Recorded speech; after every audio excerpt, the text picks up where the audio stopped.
chapter 3.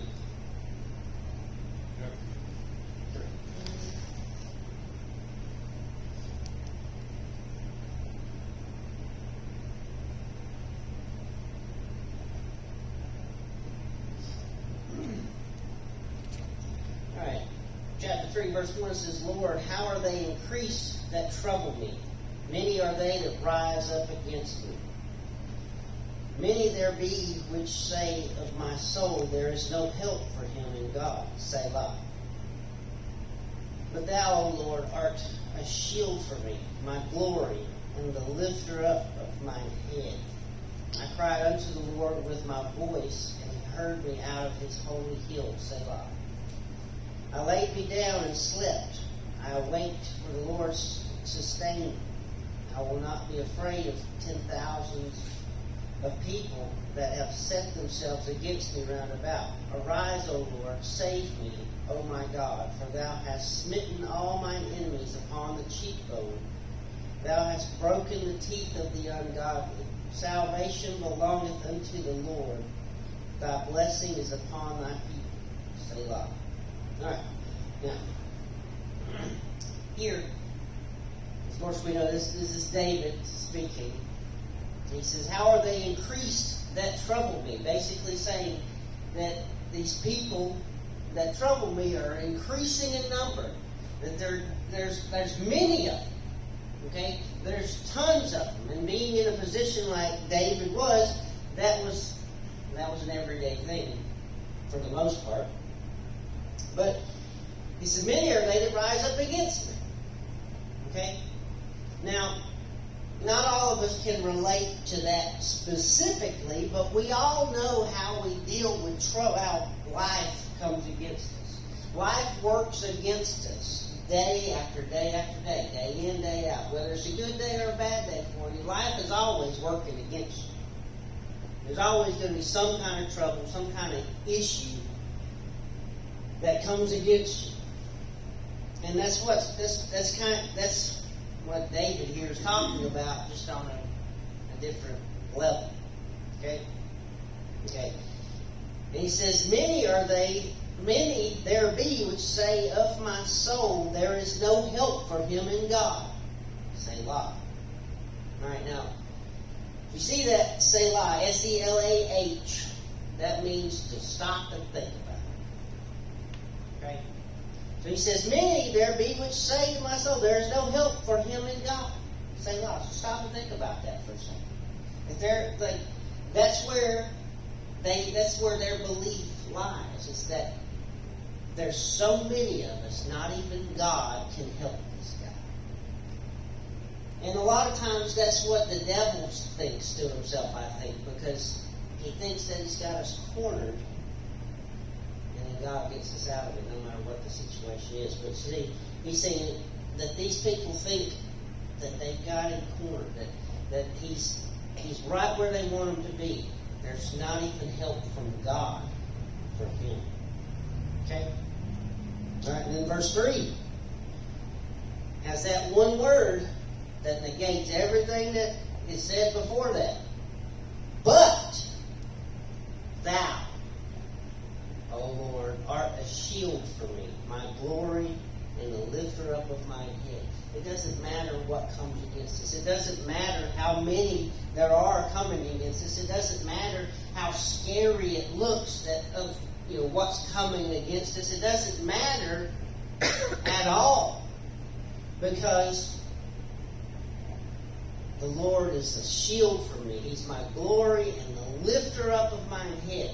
It doesn't matter if you're going through depression and still having to deal with issues. It doesn't matter what's going on in your life. That God is a shield and the lifter up of mine head. Which means that He's going to protect me physically. He's going to protect me from everything that comes against me physically. That's what the shield is. And then He's the lifter up of mine head. It doesn't matter if it's a mental issue. It doesn't matter if it's a sickness that comes against you. It doesn't matter what it is. God can help you. It doesn't matter what people say. It was like he was saying that they were saying of his soul that there is no help for him in God. And people will tell you that. especially with some illnesses. You know, some illnesses, even if they're not terminal, they'll tell you, oh, you just got to let it run its course. I've been told that so many times. There's nothing you can do about it. You just got to let it run its course. Well, there is something I can do about it because God is on my side. God is my helper.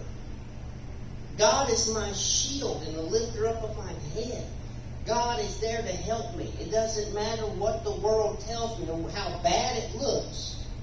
He's there to help me. Verse 4 says, I cried unto the Lord with my voice, and He heard me out of His holy hill. Selah. All right, now,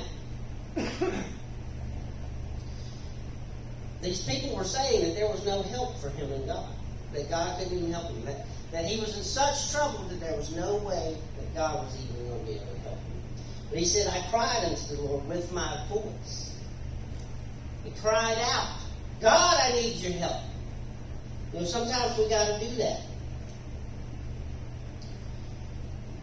And He heard me out of His holy hill. Selah. Okay, that Selah, I says stop and think about it. So we're going to stop and think about it for a minute. Okay? Now, I don't know if you've seen the movie Bruce Almighty. It was a Jim Carrey movie back in, I don't know, a long time ago. Anyway, it was a weird little movie where a regular human got a taste of what it was like to be God for just a day. And when he started getting the prayers coming in, it was overwhelming because it just become a big roar. It was all the prayers from the whole earth coming in all at once. And it overwhelmed him. And he just looked for ways to turn it off. And I feel like that would be how a human would really respond to it. But see, even with all that going on, God is so amazing. God is so powerful. God is so focused that even with everything that God is controlling and God is doing, that when David cried out, He heard him. That's why he said that right there. He says, and He heard me out of His holy hill. Saying that basically it doesn't matter how far away God feels away from you. It doesn't matter what's going on with God. It doesn't matter if God's already out working on somebody else's prayer. Have you ever called somebody that you needed to come out, like a plumber or something, and they say, well, we've got 3 or 4 other calls ahead of you, so it'll be probably middle of next week before we can get out there. God's not going to do that. God's going to hear you cry, and He's coming immediately. He's coming to help you immediately. That's why He said, Selah. You see, we as humans, we can't fathom that. We can't imagine. Because when people call us, even when our kids call us and say, I'm in help, we have to do certain things to get there, and it takes time. When you see God, it doesn't matter how busy He is. It doesn't matter how many people are praying to Him at that moment. It doesn't matter how many lives that He's working in. It doesn't matter what's going on. When He hears us cry out, He's there. He's there instantly, ready to help with the solution to our problems. Verse 5 says, I laid me down and slept. I awaked, for the Lord sustained me. I will not be afraid of 10,000s of people that have set themselves against me round about. Arise, O Lord, save me, O my God, for Thou hast smitten all mine enemies upon the cheekbone. Thou hast broken the teeth of the ungodly. Salvation belongeth unto the Lord. Thy blessing is upon Thy people. All right, now, he said that the people that were against him were increasing to begin with, right? And then they said to themselves that there is no help for this man even from God because of how many they were and the position that David was in at the time. Okay? But he cried out to God. God heard him and showed up. Okay? Now, David goes from that to saying, I will not be afraid of 10,000s of people. Okay? He's one man here. One man. He's by himself. I will not be afraid of 10,000s of people that have set themselves against me. Why? Because he says, arise, O Lord, save me, O my God, for thou hast smitten all mine enemies upon the cheekbone. Now it's broken the teeth of the ungodly. What does it mean by that? Okay? It says that thou hast smitten all mine enemies upon the cheekbone. You know anything about boxing? I love boxing. I love UFC. I love watching all that. And there's this one spot on a human head that if you hit it, it rattles the brain a little bit, and they go down, out cold. Sometimes they snore. It's a spot that every fighter in the UFC and boxing goes for. And it's on the cheekbone. It's right there. You hit them right there. Good time. They don't even take a hard punch. You just get a good lick right there, and they're out. They're out cold. He's saying that these people are coming against me, and God knocked them out.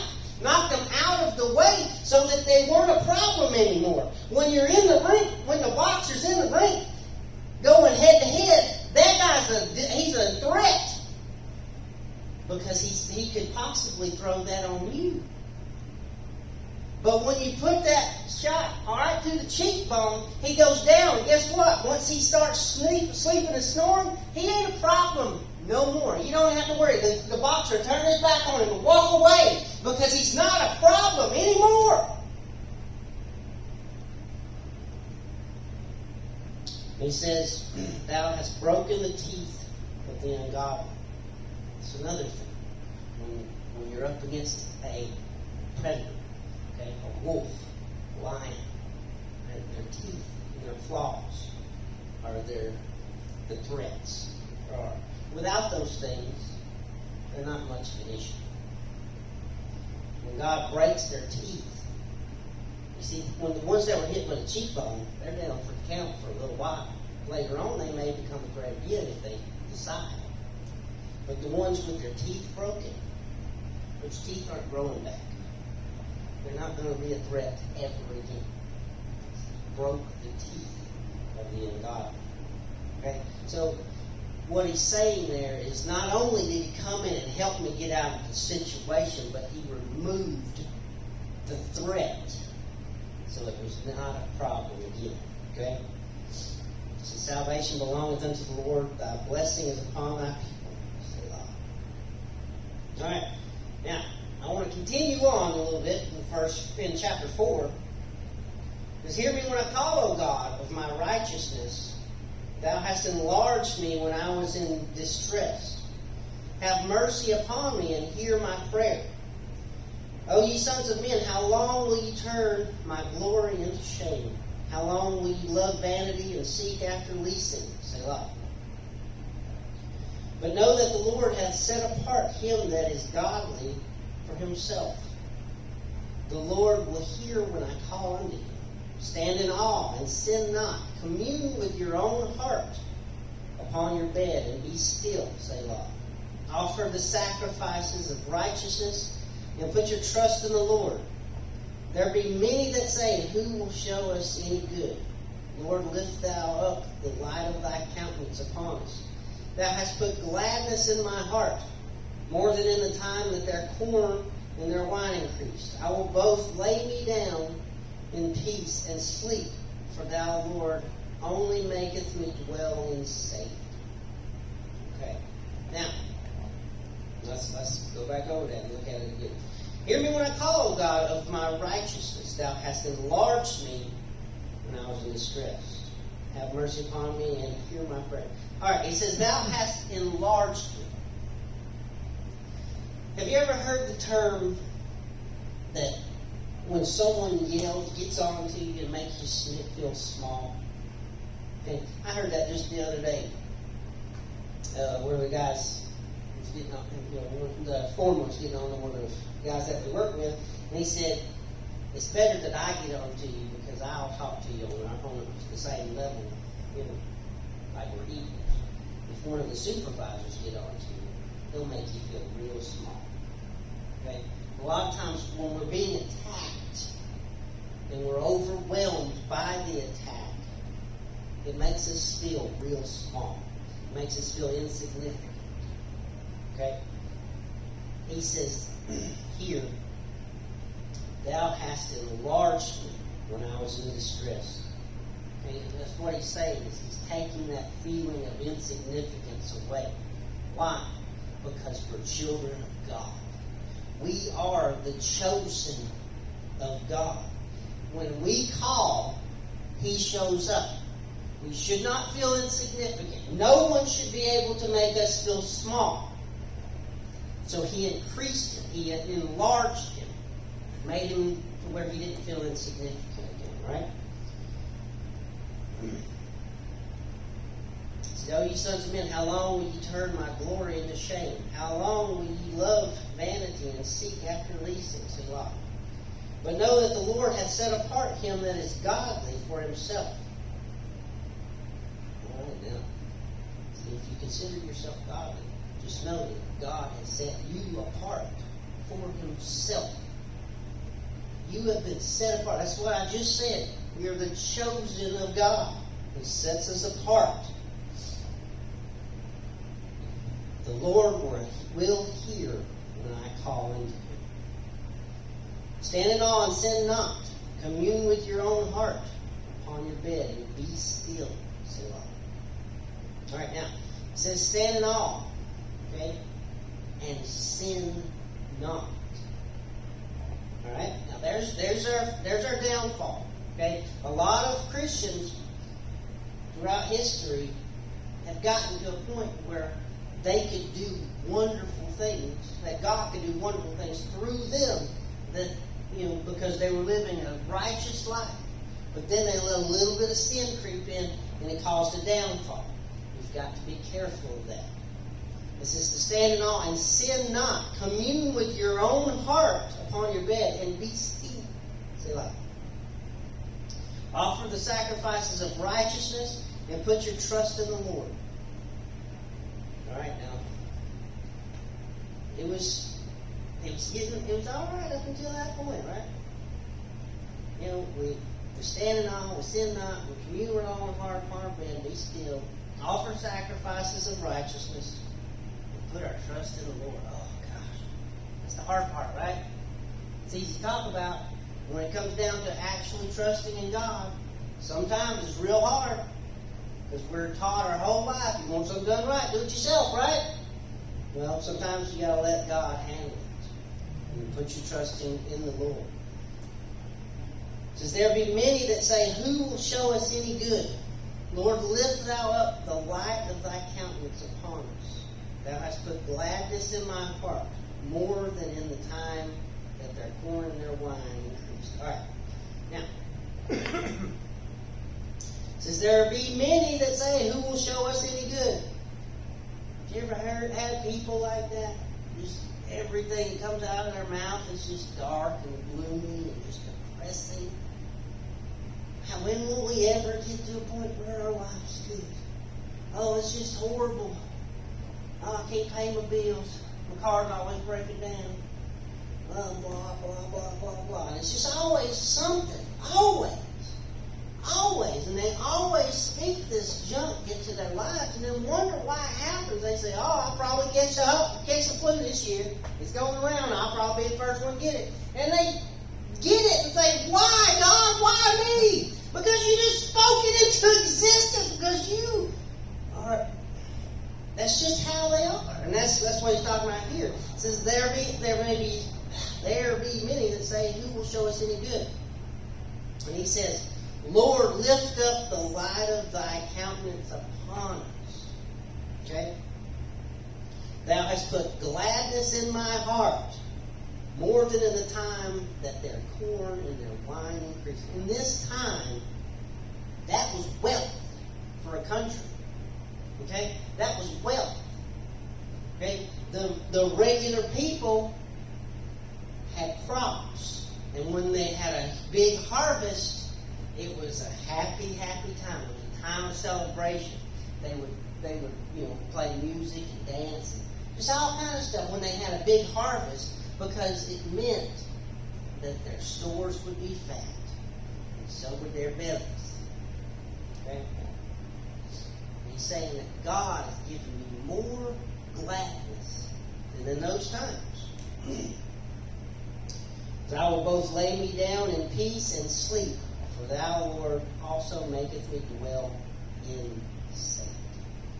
And David's basically telling us how to live in safety and peace here. Is that we give him the sacrifices of righteousness. Sin not. We put our trust in God, and we keep upbeat. We pay attention to the good things that he does for us. The things that he does. That's why we testify. We go to this church up the road here, and they, my whole life have had a section where the preacher will say, anybody want to testify? And people will start testifying. Okay? Of course, we've been in many churches like that. It's a normal thing because we're supposed to testify. That's why we testify. It's what we are showing people reasons to be glad, because it doesn't matter how gloomy it looks out there, because when we testify, we're talking about the goodness of God, the goodness that God is injecting into our lives. Okay? And then, once we do all that, it says, thou hast put gladness in my heart. Okay? And I will lay me down in peace and sleep, for thou, Lord, maketh me to dwell in safety. And yeah, it looks crazy out there today, doesn't it? There's all kinds of crazy stuff. I hear rumor about ticks out there to make you allergic to red meat. And there's something that they keep finding on lettuce that's give you diarrhea now. I told Jacob last night, I said, we skinny. If we get allergic to red meat and then eat lettuce right after, that would take us out. Take us out. And it looks crazy. It does. Out there. If you pay attention to the world and you concentrate on that, then that's all you see. You're destined to be down in the dumps all the time. But if we focus on God, like David's talking about here, then we can experience that gladness that he talks about, and we can live in that safety that he was just talking about. You see, that's what the difference is. The people that are always down and always gloomy, they're paying attention to the gloominess. They're paying attention to the world, when we need to keep our eyes on God and our attention on God. It doesn't matter if there's 10,000 people at our doorstep set against us, wanting to take us out. As long as we keep our mind and our focus on God, then we can live in peace and safety. Because God has set us aside for himself. You see, if that doesn't tell you who you are in God, then I don't know what else will. You see, we've got to realize we are the chosen ones of God. He has set us aside for himself. If you ever had something that you treasure, someone picks it up and is a little bit too rough with it, you say, hey, put that down before you break it. You'll stand up for that thing. You'll protect it. See, God sees us that way. He set us aside for himself, and when someone lays a hand on us, he says, get your hand off of that before you mess it up. Because we have been set aside. And he wants us to live in peace and safety. All we've got to do is accept it and keep our mind focused on him, just the way David did here. If you look at David's life, he was in these situations a lot. Of course, he was chosen to be king when there was already a king on the throne. That was a bad situation at that time. He made it through it. And he became a warrior. He was sent out into these battles. And a lot of times that king, Saul, would send him into battles where he was not supposed to come back. But he came back. You see, His whole life was like that. So if he didn't learn to focus on God, he would have been down in the dumps and probably would have died at a young age. But he didn't, because he knew where his help comes from. We know inherently. When we're born, we know where our help comes from.